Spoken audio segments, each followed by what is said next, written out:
এটা কি হয়ে গেল আমার সাথে। হ্যাঁ হ্যাঁ বন্ধুরা, তোমাদেরকেই শেয়ার করব যে কি হয়েছিল এক্স্যাক্টলি আমার সাথে, তাই তোমাদের সঙ্গে শেয়ার করতে এসে। তার আগে বলো তোমরা সবাই কেমন আছো? আশা করি সবাই ভালো আছো, আমিও ভালো আছি। বেশ কিছুদিন আগে আমরা বেরিয়েছিলাম বর্মশাইয়ের সাথে একটু শপিং টপিং করতে। তো শপিং করার সময় গুবলু বুবলুকে নিয়ে আসা হয়েছিল। এবার ওটা এতটাই বড় ছিল, ওকে কোলে নিয়ে হাঁটা যাচ্ছিল না, তাই আমরা স্কুটিতে করে মাঝখানে বসে নিয়ে আসলাম। এই দেখো ঢাকুরিয়া ব্রিজটাকে ক্রস করা অবধি সব ঠিকই ছিল। ঢাকুরিয়া ব্রিজ অবধি ক্রস করার পরে এই দেখো আমাকে বসে, আমি স্বাভাবিকভাবে বসে আছি স্কুটির ওপর।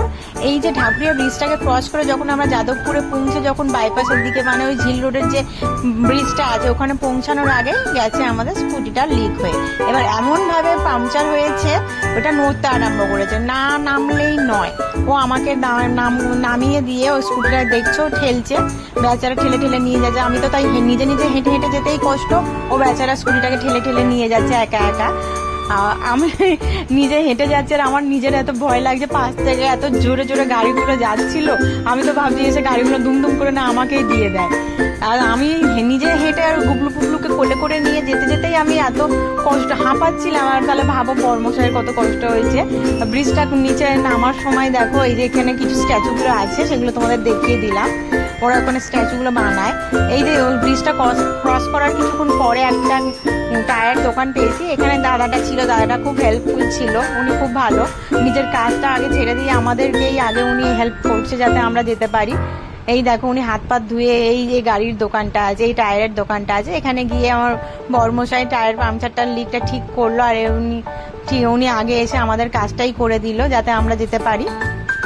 এই দেখো উনি ওনার কাজ স্টার্ট করে দিয়েছে। এখানে এই কাজটা কমপ্লিট করার পরে আমরা আবার চললাম চলো গন্তব্যের দিকে। এত হ্যাঁ হয়ে গেছে, হয়ে যাওয়ার পরে আমরা গন্তব্যের দিকে পৌঁছাচ্ছি। এখানে যেতে যেতে আমরা পাটুলি ক্রস করছি। পাটুলি ক্রস করার পরে দেখো পাটুলির ভিউটা তোমাদেরকে একটু দেখিয়ে দিলাম। অন্যদিন আমরা পাটুলিতে দাঁড়িয়ে একটু খাওয়া দাওয়া একটু আড্ডা পাড্ডা মারি, কিন্তু সেদিন আর পাটুলিতে দাঁড়ালাম না। আমরা একটু আগিয়ে গিয়ে দাঁড়ালাম, ওখানে গিয়ে একটু খাওয়া দাওয়া করলাম। ওখানে একটা পকোড়ার দোকান ছিল, ওখানে এত ভিড় ছিল, এত লোক সব গাড়ি দাঁড় করিয়ে ওখানে পকোড়া খাচ্ছিল যে তোমাদের কি বলবো। আর এই দেখো আমার গুবলু গুবলু বসে আছে একেবারে স্কুটির উপর, আর আমরা এইদিকে দাঁড়িয়ে আছি। আমার বর্মশাই ওখানে গেছে পকোড়া আনতে, আমি এইদিকে দাঁড়িয়ে আছি। এই দেখো পকোড়া এনে দিয়েছে। সেদিন এতগুলো পকোড়া খেয়েছি ভাবতে পারবে না, পেট ভরে পকোড়া খেয়েছি। 2-3 বার তো আমি খাইয়েছি। তারপর নানা রকম যা যা ছিল ওখানে সব টেস্ট করেছি। তোমাদের সাজেস্ট করছি তোমরা কখনো যদি পাটুলির ওই দিক থেকে গিয়ে ওই কামাল গাছের ব্রিজটার ওখান থেকে যাবে, ওখানে বাইপাসে দেখবে যে পকোড়ার দোকানটা এত ভালো, এত টেস্টি, আর এত কম দামে ছিল না বলার নয়। আমরা ভালো করে পেট ভরে পকোড়া খেয়ে নিতে, তাই জন্য বাড়ির জন্য একটু ফুচকা নিয়ে এলাম। আমরা তো পকোড়াই খেয়েছি, তাই জন্য বাড়ির জন্য একটু ফুচকা নিয়ে এলাম। টাটা ভাইয়া।